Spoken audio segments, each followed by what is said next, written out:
Today, 4 words on a crumpled napkin stopped everything. They spit in your food. The message froze billionaire CEO Jordan Miles mid-bite, his fork hovering just inches from his mouth. A man who had weathered market crashes and boardroom betrayals suddenly faced something different. This wasn't business. This was personal. And it was about to ignite a story that would shake an entire industry. Jordan hadn't come to the cradle for steak.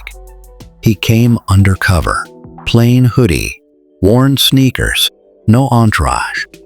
An anonymous letter had warned him. The high-end Charleston restaurant he secretly owned was guilty of racial bias and dangerous kitchen practices. He needed to see it with his own eyes. The moment he walked in, the whispers became reality. The hostess glanced at his clothes like they didn't belong. He was seated near the restroom, ignored for 10 minutes, passed over as though invisible. And then came the note, slipped under his cup by a tired waitress with fear in her eyes and shoes ready to fall apart. Her name was Naomi. She wasn't asking for rescue. She was exposing the truth. That truth shattered the mask of elegance hiding something rotten. This wasn't a story about dinner. It was about courage.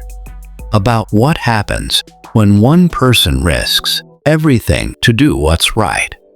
About the quiet racism lurking in places of privilege and the bravery it takes to rip the cover off. This is a Black story. And if you've ever wondered where justice begins, it starts here with a napkin and the courage to tell the truth. At 46, Jordan Miles was one of the most respected Black CEOs in America. A tech prodigy turned investor, he built his empire on discipline and precision. Every deal was calculated, every word measured. He didn't believe in luck, only data, discipline, and dignity. But no numbers could prepare him for Naomi's warning. Jordan knew the cost of being underestimated. Raised by his grandmother in a small Alabama town, he watched his mother scrub floors so he could wear a shirt without holes. His first computer came from a church donation bin. His first big win, a scholarship fund he created at 24 after his startup's IPO. On paper, he was now the founder of Miles Capital Holdings, with stakes in clean energy, fintech, and luxury hospitality. He drove a black Tesla, sat on 5 boards, and lived in a penthouse overlooking Central Park. But behind the success, he was still that boy who once learned to tie a tie from YouTube before his first investor pitch. He never dressed to impress. No gold watches, no designer shoes.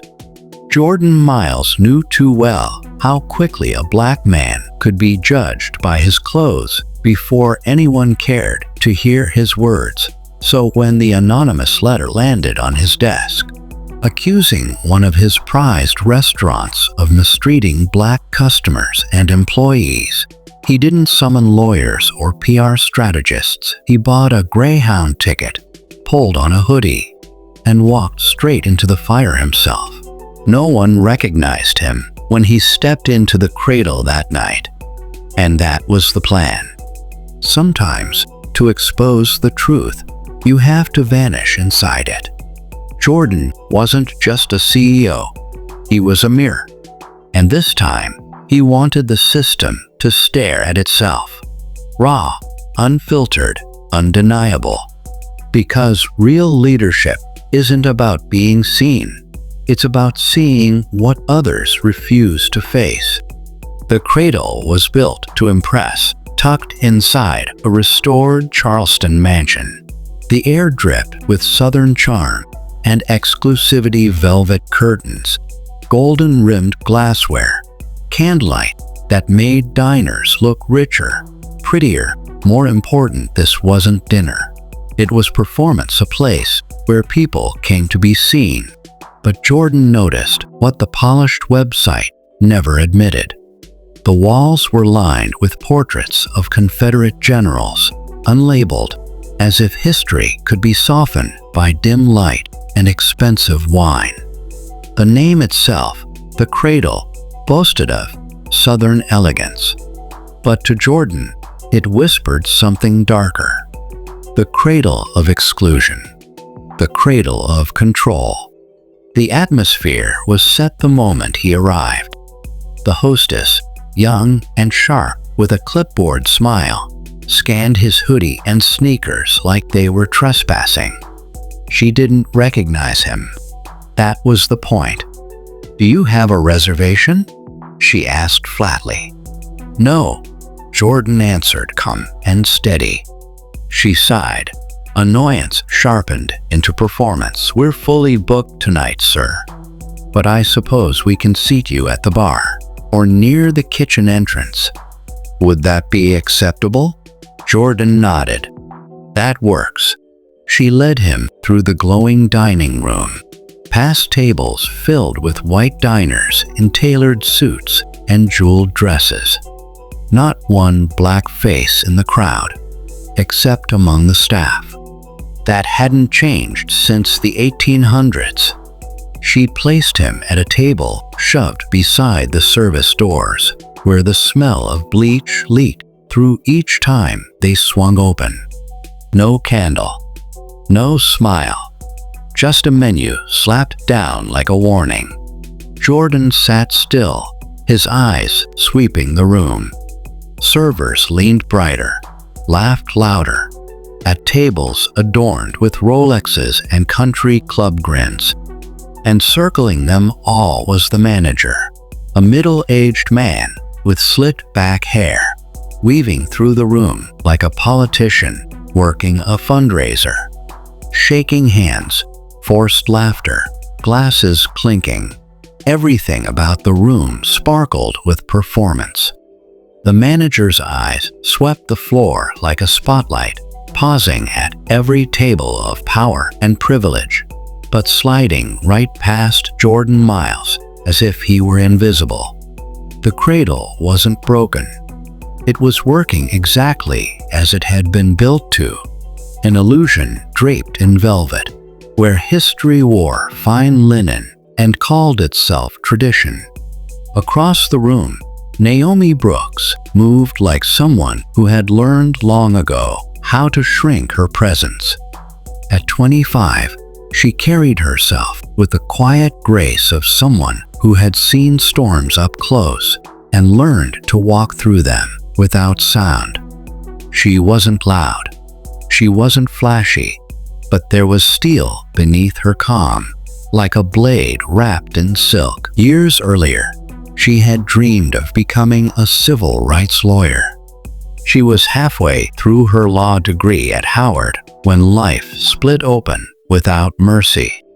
Her mother's cancer diagnosis came fast, the medical bills faster. Scholarships couldn't cover the wait. Naomi dropped everything, packed one suitcase, and came back to Charleston. The first job she found was here, at the Cradle.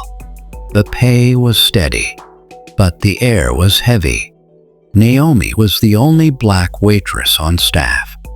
Management never said it, but she felt it in the schedules that chained her to double shifts, in the way she was given the tables no one else wanted, in how she was always the first blamed when something went wrong.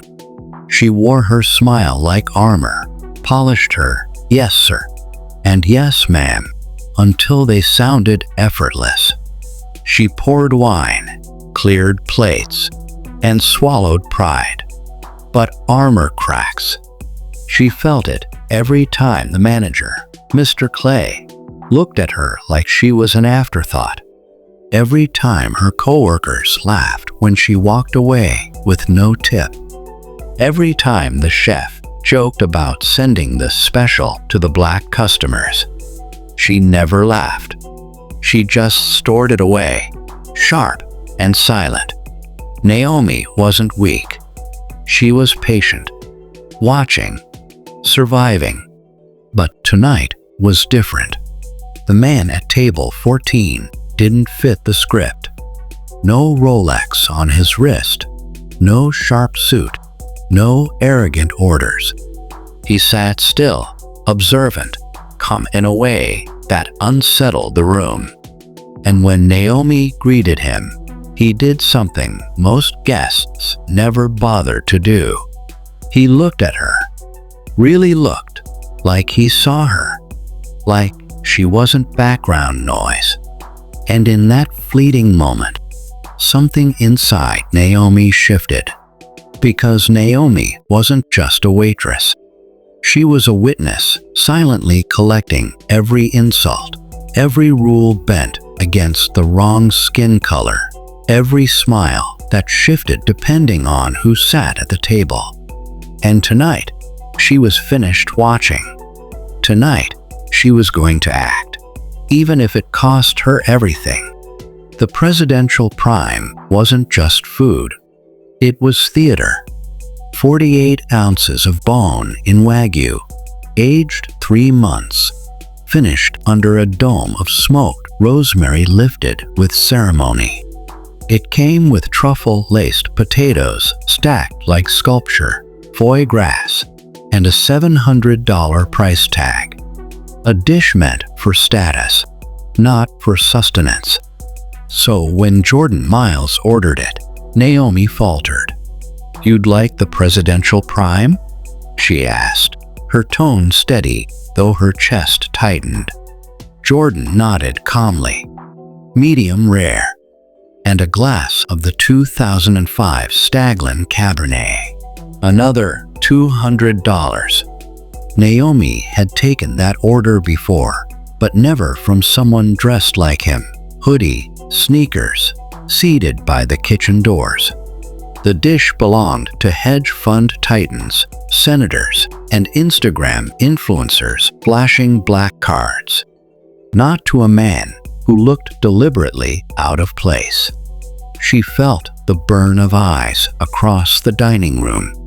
Mr. Clay stood there, arms folded, staring her down like a hawk. She knew what he was thinking, that this customer couldn't pay, that she was wasting the restaurant's time, and that if it blew up, the blame would land on her shoulders. She hesitated one beat too long. "Is that a problem?" Jordan asked gently, though there was an edge to it. "No, sir," Naomi replied quickly. Coming right up, she walked to the terminal, pulse pounding. Everyone knew the rules. If someone questionable ordered the most expensive item, management demanded a credit card first. No exceptions. But Naomi broke the rule. She keyed in the order as if it were any other. And when the system flashed red, manager approval required, she overrode it with her own ID. In that moment, she took on the full weight of a $700 steak and a $200 glass of wine. Behind her, Mr. Clay's voice thundered down the hall. "Did he pay up front?" "No, sir," Naomi said without turning. "Then you better pray he does," he growled. But Naomi wasn't praying. She was planning, because something in her gut told her this man wasn't here to be served. He was here to see. And if he was, then, tonight, he would see everything. She had witnessed countless quiet cruelties in that kitchen. But what unfolded now shattered the last sliver of silence she'd clung to. As the presidential prime hit the grill, Chef Rick, known more for arrogance than skill, leaned over with a crooked grin. Then, quick and deliberate, he spat on the sizzling steak. He flipped it like nothing happened. The Sue's chef chuckled. Naomi froze. For a heartbeat, she tried to tell herself it was a mistake, that she hadn't seen it. But the laughter confirmed it. This wasn't an accident. This was routine. And that steak, worth $900 in food and pride, was headed for table 14. The rage burned under Naomi's skin, sharp and choking, but she couldn't scream, couldn't expose it, not yet. Her eyes flicked to the dining room. Jordan Miles sat where she'd left him, calm, steady, too quiet for a man who had just ordered a $900 meal. He didn't belong here, not in the way the others did. And in that stillness, Naomi started to realize maybe he wasn't here to blend in at all. Maybe he was here for something bigger. She had only seconds. Stay silent and deliver a poisoned performance, or risk everything. Her job, her safety, maybe more. Naomi slid a pen from her apron, grabbed a fresh linen napkin, and scrawled quickly, the ink scratching across the threads. They spit in your food. This place is not safe. Ask to see the kitchen cameras. No name, no signature, just truth folded into fabric. By the time the steak was handed to her under its polished silver dome, Naomi's pulse was thundering in her ears. She walked the plate across the dining room, her movements smooth, practiced, betraying nothing. At table 14, Jordan lifted his eyes. She lowered the dish, lifted the dome with a whisper of smoke, and murmured, "Enjoy your meal, sir." He nodded once. Calm, too calm. And then, as she cleared the empty bread plate with her right hand, her left slid the folded napkin beneath the edge of his setting. A second later, she was gone. No words, no glance, just a whisper hidden in cloth. Jordan sat motionless, his gaze locked on the napkin like it carried voltage. He didn't touch the steak. Something in Naomi's trembling hands had told him not to. Slowly, carefully, he unfolded the linen. The words glared back at him, jagged, uneven, urgent. They spit in your food. This place is not safe. Ask to see the kitchen cameras. His jaw tightened, the muscles in his face turning to stone. It wasn't the spit that made his pulse spike. He'd eaten worse in his years, moving incognito, testing systems built to fail people like him. No, it was the warning. This place is not safe. That wasn't just about a steak. That was about the rot in the foundation, about danger woven into the walls. And Naomi? She wasn't just protecting him. She was raising an alarm. Jordan folded the napkin once more, slipped it inside his hoodie, and calmly pushed the untouched steak away. He didn't make a scene. Not yet. He didn't wave anyone over. Not yet. Jordan pulled out a small, older model phone, the kind he used only on trips like this, and opened a secure app. A few quick taps, and the message was gone. Red flag at the cradle. Pull kitchen camera backups for tonight. Cross-check staff files. Quiet, fast, full report. Then he rose from his seat. Across the room, Mr. Clay noticed. His eyes narrowed as Jordan walked toward him. "Is everything all right, sir?" Clay asked, a wide grin plastered on, the kind of smile trained to sniff out tips more than truth. Jordan's reply was calm, but cold. "I'd like to speak with you, privately." "About the meal?" Inside the office, Clay guided him down a hallway lined with cheap plaques and fake certificates, opening the door to a cramped office. He motioned toward a chair, but Jordan stayed standing. Clay launched into a polished monologue about guest experience and commitment to excellence. It was noise Jordan let him ramble until the silence pressed too hard. Then cut in. "I'd like to see your kitchen cameras. Right now." Clay blinked, smile faltering. "I beg your pardon? You heard me." And in that instant, something in Jordan's eyes shifted. The mask slipped. The CEO was in the room now, and he wasn't pretending anymore. Clay stalled. "Well, those cameras are mainly for inventory control, not guest-related concerns." "That's fine," Jordan interrupted, voice steady as steel. "Start with tonight's footage. Specifically, the prep station when my steak was made." Clay shifted, buying seconds. "I'd have to get approval. The system archives in 30-minute blocks, and sometimes the feeds overwrite automatically, so we may not." "Enough." Jordan's tone dropped lower, sharper. "I'm giving you one chance to do this clean. You're either the man who helps uncover a problem in your house, or the one who buries it." Color drained from Clay's face. Still, he tried one last deflection. "Sir, if I may, who exactly are you?" Jordan leaned just close enough for his words to hit like a hammer. "I'm the man who signs your checks. And if one more lie leaves your mouth, you won't see another one to cash." Clay's mouth opened, then shut again. Defeated, he shuffled to a corner cabinet, fumbling with a key before pulling out a dusty hard drive. He connected it to a monitor, scrolling through blocks of security footage. When the prep station appeared, Jordan folded his arms.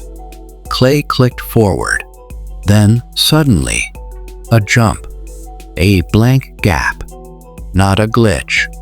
Not an error. A clean cut. The footage had been erased. 2 minutes and 12 seconds. That's exactly when Naomi would have been waiting. Exactly when the steak was plated. Clay pretended to scroll again, but Jordan cut him off with one word. "Enough." Outside, the restaurant carried on. Forks clinking, glasses pouring, laughter swelling and fading. Inside the office, the silence was sharp as a blade.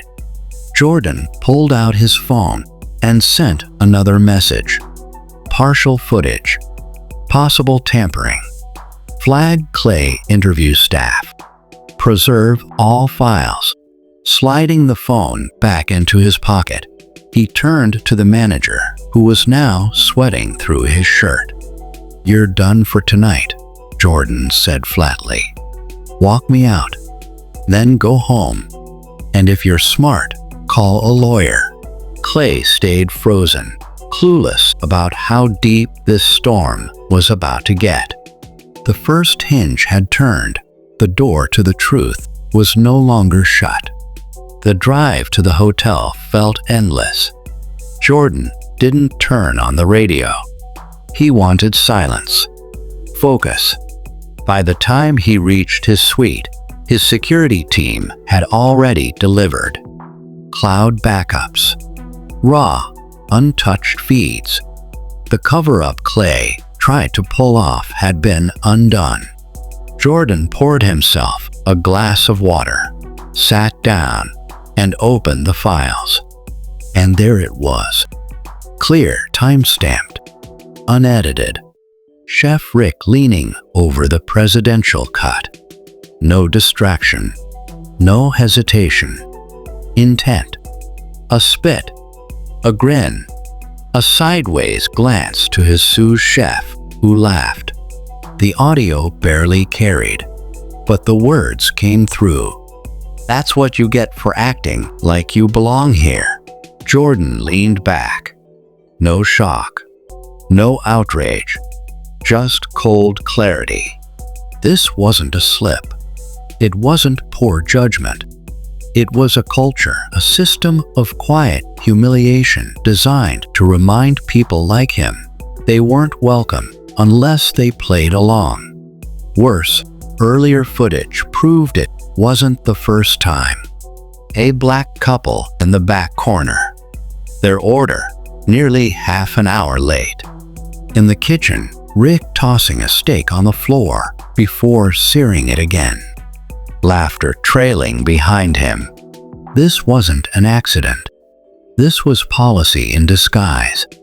Jordan saved the evidence and encrypted it to 2 servers, one for legal, one for PR. The note attached was simple.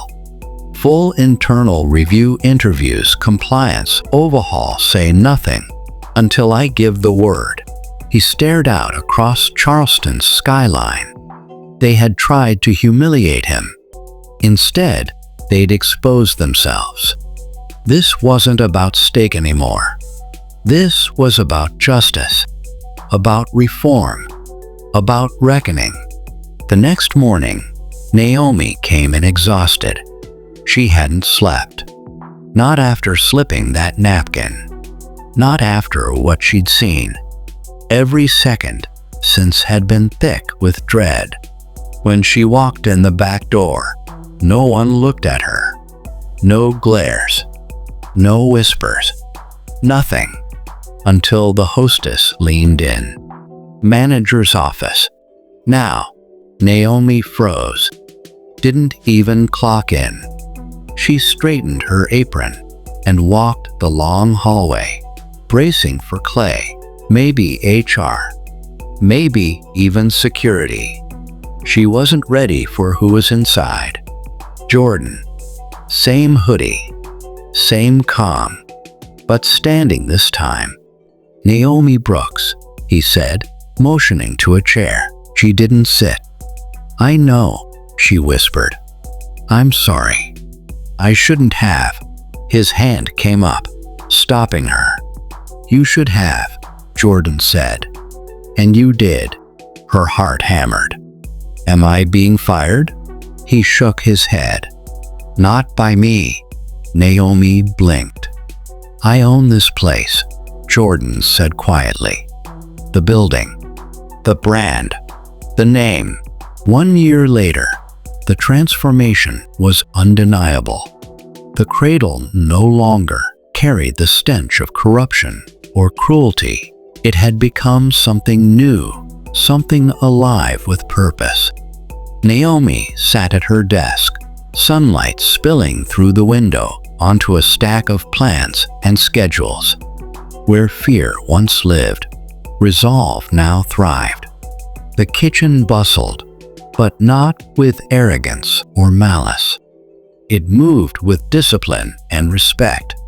Young chefs from the community trained under seasoned mentors who valued craft and dignity over ego. Walls that once hid shame now displayed photographs of Black leaders, innovators, and storytellers, faces that spoke of struggle, perseverance, and pride. Malcolm visited often, not as a watchful owner, but as a partner. His words carried weight, but his actions carried more. Scholarships were funded. Local farms supplied the produce. Community nights filled the dining room with families who once felt unwelcome. Naomi had grown into her role. No longer the nervous waitress clutching a napkin in fear, but a leader with vision. She created workshops for staff on ethics and equality, making sure no one would ever again feel powerless within those walls. Her voice, once trembling, now carried authority. Reporters came curious to see if the rebirth was real. What they found was more than a restaurant. they found a place that told a story of redemption, of accountability, of change. The cradle had become a landmark, not for its menu, but for its message. And one quiet evening, as the dining room glowed with warm light and the hum of laughter, Naomi stood by the doorway, watching it all. This was no longer about her survival. It was about legacy. She whispered to herself, steady and sure, "We turned pain into purpose. And this time, we're not just feeding people, we're feeding hope." Naomi still wasn't used to the title Director of Ethics and Culture. To some, it sounded like corporate jargon, but Malcolm had been right. It wasn't about policies on paper, it was about presence. Her presence. On her first day, she gathered the staff in a circle of chairs in the dining room. No microphones, no polished speeches, just honesty. Some avoided her gaze. A few whispered doubt, but most listened. She told them the truth, not with shame, but with strength. Why the culture had failed, why silence is never neutral, and how together they could build something better. She created new systems, anonymous reporting, bias training, open forums every week. She brought in managers who actually looked like the community they served. But she also did something for herself. She went back to school, finishing her law degree at night, because justice doesn't end at one restaurant. And slowly, people began to see her differently.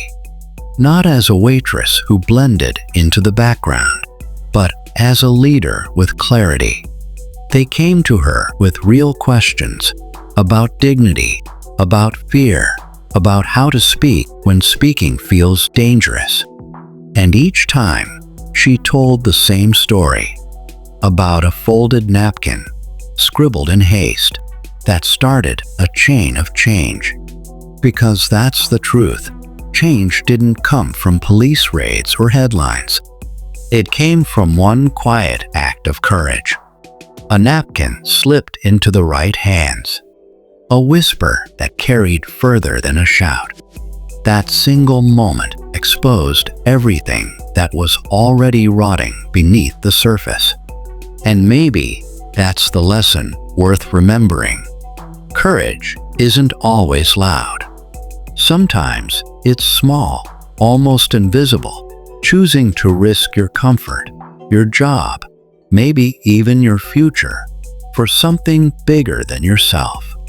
And when the right person listens, when someone in power decides not just to hear, but to act, the world doesn't crumble. It evolves. So, let me ask you, what injustice have you seen, but stayed quiet about? And what might happen if you spoke up? If this story moved you, hit like. Share it with someone who needs a reminder that integrity still matters, that courage is contagious. And if you want more stories like this, raw, real, the kind you won't find in textbooks, subscribe. Because sometimes the spark that changes everything isn't a speech or a protest. Sometimes it's just a napkin and someone brave enough to write the truth on it.